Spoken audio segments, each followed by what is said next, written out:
Good morning, everybody. Good to see you. And thank you, Julie, for joining us. Thanks for It's good having to me. see I don't know you. how we're going to follow that. No, it was a great presentation, so thank you so much. Well, it wouldn't be appropriate for us to have this day without you representing Tech NYC and the amazing work that you're doing for the city. Thank you. Partnering with all aspects of communities and policy and the state, et cetera. So my first question to you as we jump right in, Tech NYC has played a critical role in establishing New York as the world's second largest tech hub. With AI potentially democratizing innovation globally, what unique advantages does New York offer that cannot be replicated by a developer sitting in a home somewhere doing anything? Yeah, I mean, I have so many ways to answer this question. I'm so incredibly bullish on New York. Yeah. I think the first thing New York has is that people want to live here. That is pretty much always the case, and as long as people want to live here, tech companies, people building technology, they will come here because the people they want to hire are here.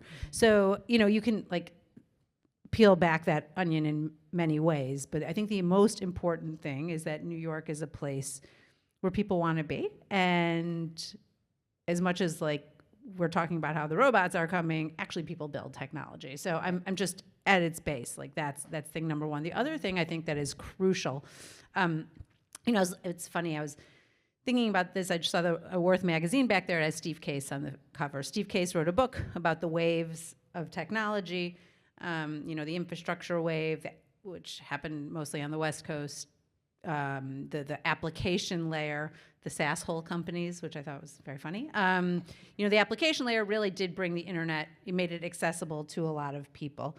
We're now in another wave, and I have no doubt that is all going to happen here. And the reason is because I think in those days of kind of building the core infrastructure layer of the internet, building the application layer that again made it so that everyday people could use it, that was all built in kind of a bubble. That was built in office parks in the valley. And I think that actually worked. And it worked because competitors weren't really paying attention, regulators weren't paying attention. They just kind of made it until it was so big that you couldn't get away from it. But we all know those days are over. And so now the skill set that we have in New York, which is, working with existing industries, working with competitors, working with government, that's all, you can't build in a vacuum anymore. Those days are done.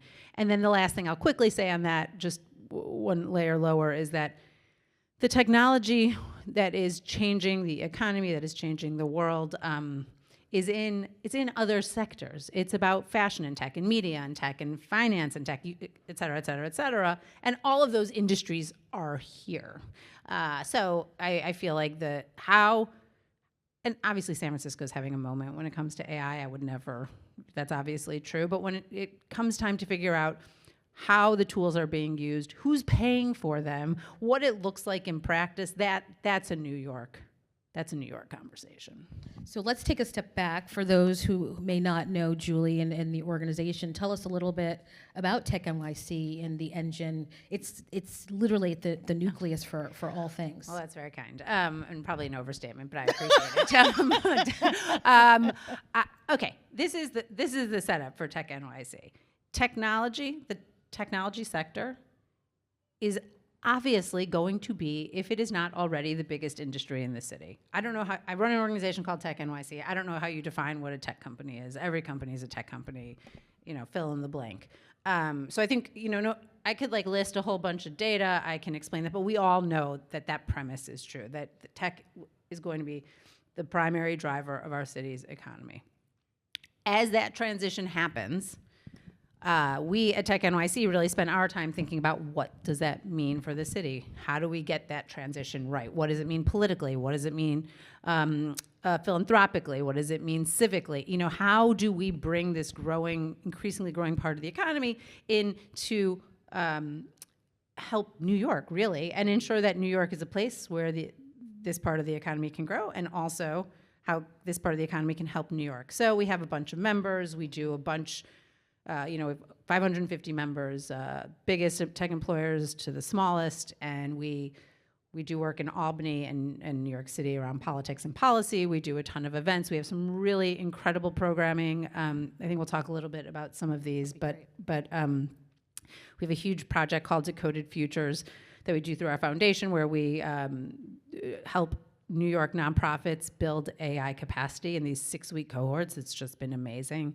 We have this amazing new project this year that I'm so excited about called the Grid Fellows. We have 24 tech execs. They're not engineers, they're not tech people, and they're not really CEOs. They're kind of just senior execs, not just, they're an incredibly impressive group. And they're doing 9 months of civic training, like deep dive, learn how the city works. And the idea is that one day, later in their career, maybe they'll go work for the city, or maybe they'll be on a board or a task force, or they'll, that we're creating a group of people coming up through the tech industry who are then plugging into the city. And I think what's important, given the theme that we're focused on today, is the fact that you guys double down, triple down on the human agency of powering the tech ecosystem. So to your point, people are at the core.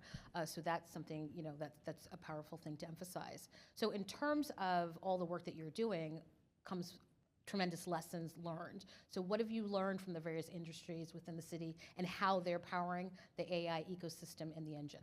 Yeah, it's a very good question. It's so interesting. I mean, I think a lot of the opportunity for at least the economic upside of AI and beyond is not just in the tech companies building the AI tools, but what we're really seeing, and this I think gets back to the first question too, is that every industry is chasing AI right now. And they're all trying to figure out how it applies, how it doesn't apply, and there's significant economic opportunity when healthcare, finance, et cetera, et cetera, et cetera. This is why we're also doing that really important work with the nonprofit sector. We think we're at a real inflection point, and we can't just let the well-resourced companies figure out these new productivity tools and kind of leave the less well-resourced organizations in the dust. So we think that it's a really important moment for that. Mm-hmm. So to that point, Decoded Futures, and that's actually how I met Julie, I had the opportunity to attend a Decoded Futures event as part of New York Tech Week, and it was profoundly moving and inspiring because you have community members, nonprofit leaders who really are passionate not only about the things that they're doing, but really integrating and learning tools, right? So tell us about what you're doing with Decoded Futures. In addition, you have another exciting initiative called Empire AI, yeah. which is the super compute initiative, that you're partnering with Albany on. Yeah. Okay. So I'll take them in turn, but I think this is how we're thinking about. Well, there's a lot of things we're thinking about AI as it comes to New York, but we spend a lot of time also, I will just say, in the kind of regulatory space in Albany and in the city, and thinking about that too. But we really want to focus on ensuring that the future of the technology is being developed here. Mm-hmm. We don't want to push it away. So these are largely in a bucket, both Decoded Futures and Empire AI are in a bucket of things we work on to make sure that New York is part of the future. Okay, so Decoded Futures is been amazing. There's 46,000 nonprofits in New York, huge nonprofits and everything in between. And I think especially for people who've been on the West Coast and have come here, what they don't always realize is that the nonprofit sector powers most of our social services. The nonprofit sector in New York touches pretty much every New Yorker.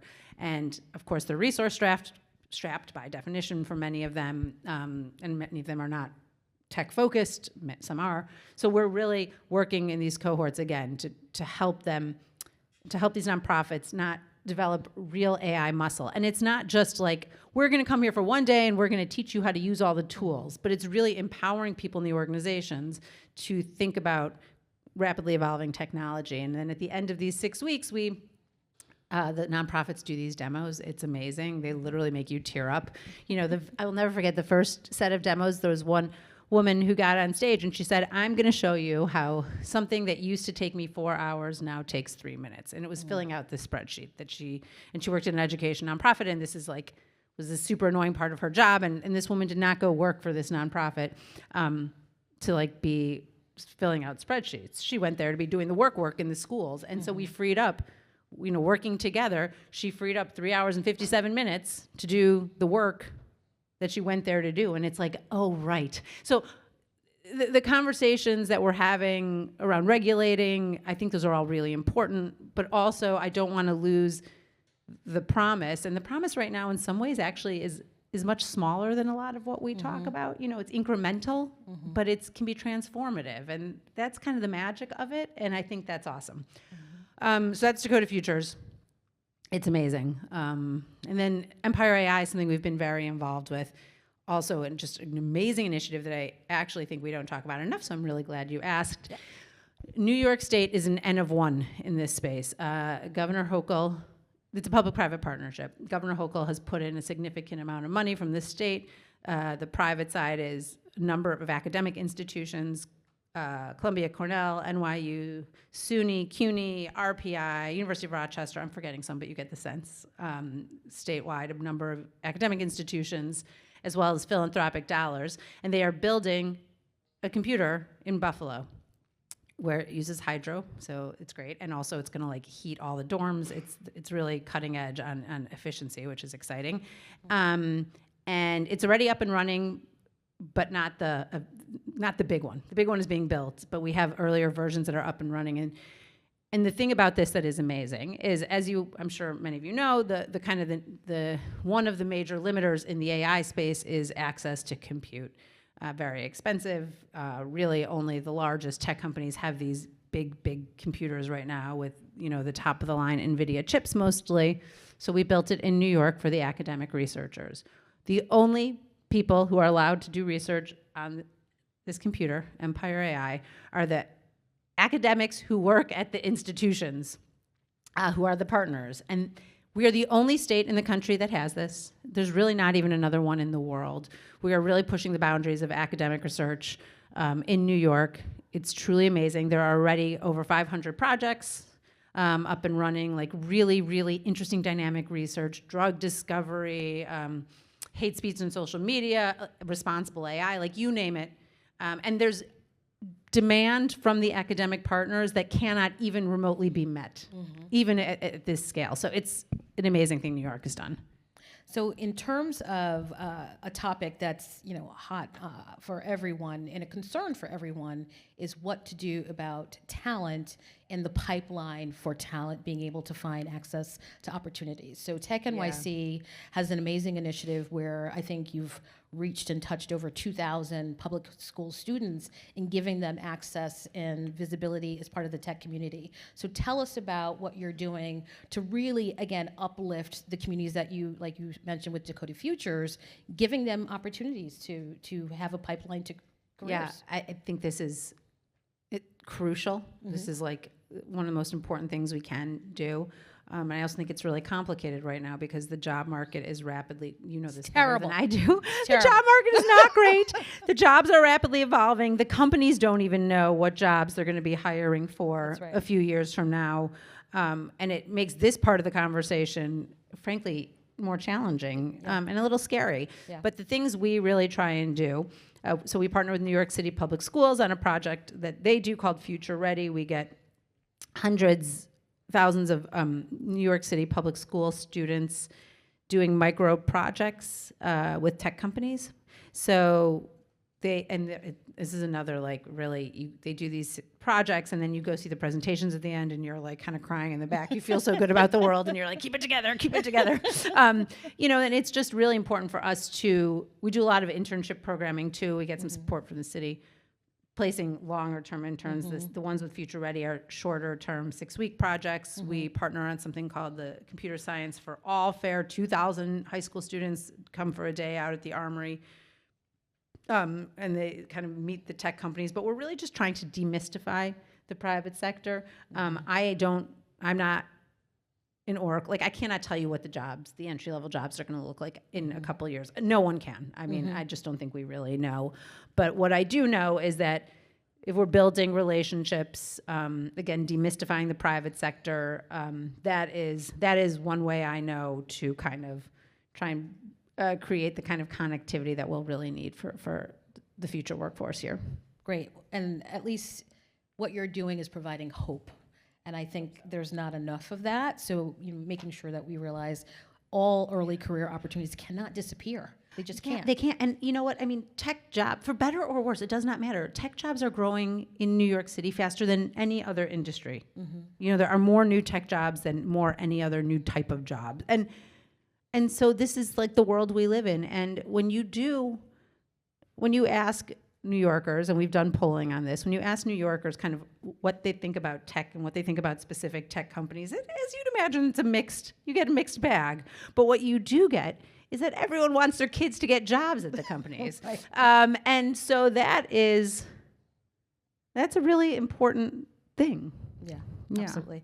So with the time that we have left, I think a very important question to close out: guardrails, ethical and, responsible AI. How do you see that coming together in partnership with governments, with private sector, the tech companies that you support? How do you tie that all together and the human agency of things? Okay, that is a really complicated I know, question. I know, but I have faith in you. You're going to bring it home. Listen, I think that I'm going to bring it home on this one. There are a number of efforts in Albany. There were more than 85 bills introduced in 2025 to regulate AI. Some are good ideas, some are less good ideas to my mind. It's kind of an awkward dance. There's a push-pull. Hopefully we'll land somewhere. There's one big bill, I guess, one well-known bill called the RAISE Act that passed out of the legislature and is now, the governor has to decide to do something by the end of the year or not. She'll do something.